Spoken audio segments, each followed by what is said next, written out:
India വികസിപ്പിച്ചത് ലോകത്തിലെ ഏറ്റവും അപകടകരമായ പീരങ്കിത്തോക്ക്. 48 കിലോമീറ്റർ ദൂരപരിധി, 25 ബോംബുകൾ, ഗൈഡഡ് ഫയർ. ATAGS gun. ഇന്ത്യയുടെ ATAGS ഗൺ 48 കിലോമീറ്റർ ദൂരപരിധിയുള്ള അഡ്വാൻസ്ഡ് ടവേർഡ് artillery gun system ATAGS India നിർമ്മിച്ചിട്ടുണ്ട്. ഒരേ സമയം 25 ഷെല്ലുകൾ വഹിക്കാൻ ഇതിന് കഴിയും. ഈ 155 mm52 കാലിബർ പീരങ്കി ലോകത്തിലെ ഏറ്റവും മികച്ച പീരങ്കികളിൽ ഒന്നാണ്. സമീപ വർഷങ്ങളിൽ പ്രതിരോധ ഉപകരണങ്ങൾ വികസിപ്പിക്കുന്നതിൽ ഇന്ത്യ ഗണ്യമായ പുരോഗതി കൈവരിച്ചിട്ടുണ്ട്. മാത്രമല്ല, ഒരു മുൻനിര സൈനിക ഉപകരണ കയറ്റുമതിക്കാരായും ഇന്ത്യ ഉയർന്നിട്ടുണ്ട്.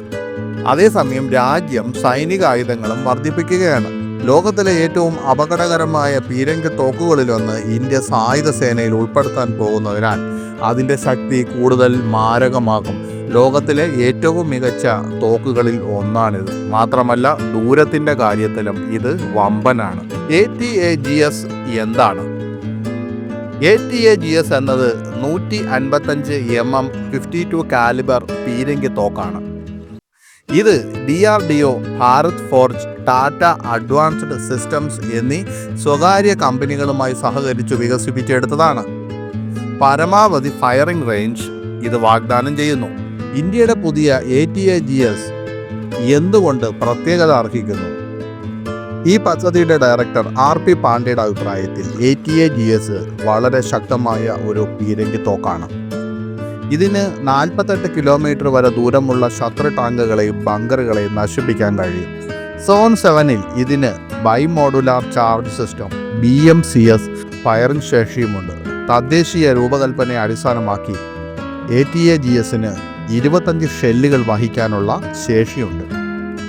ലോകത്തിലെ ഏറ്റവും മികച്ച പീരങ്കി തോക്കുകളിൽ ഒന്നാണ് ATAGS എന്ന് ARDE Pune director A Raju പറഞ്ഞു. തോക്ക് 75% തദ്ദേശീയമാണ്.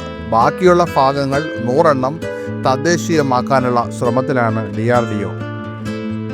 ATAGS തോക്ക് target lock and fire, guided ബുള്ളറ്റുകളും ഷെല്ലുകളുമുള്ള ആർട്ടിലറി ഗണ്ണിൻ്റെ അടുത്ത പതിപ്പ് തയ്യാറാക്കുന്ന ഒരു പദ്ധതിയിലാണ് DRDO പ്രവർത്തിക്കുന്നത്. ഈ ഷെല്ലുകൾ അതിൽ ഘടിപ്പിക്കും. ഈ സാങ്കേതിക വിദ്യ ATAGSനെ യുദ്ധതന്ത്രങ്ങൾക്ക് കൂടുതൽ മാരകമാക്കും. ഇന്ത്യൻ സൈന്യം 307 ATAGSന് ഓർഡർ നൽകി. ഈ വർഷം മാർച്ചിൽ ഇന്ത്യൻ സൈന്യം ഈ തോക്കിൻ്റെ 307 യൂണിറ്റുകൾ വരെ ഓർഡർ ചെയ്തിട്ടുണ്ട്. റിപ്പോർട്ടുകൾ പ്രകാരം ഓർഡർ 60:40 അനുപാതത്തിൽ ഭാരത് ഫോർജിനും ടാറ്റ അഡ്വാൻസ്ഡ് സിസ്റ്റംസിനും ഇടയിൽ വിഭജിക്കും. അടുത്ത 5 വർഷത്തിനുള്ളിൽ എല്ലാ യൂണിറ്റുകളും സൈന്യത്തിന് കൈമാറും.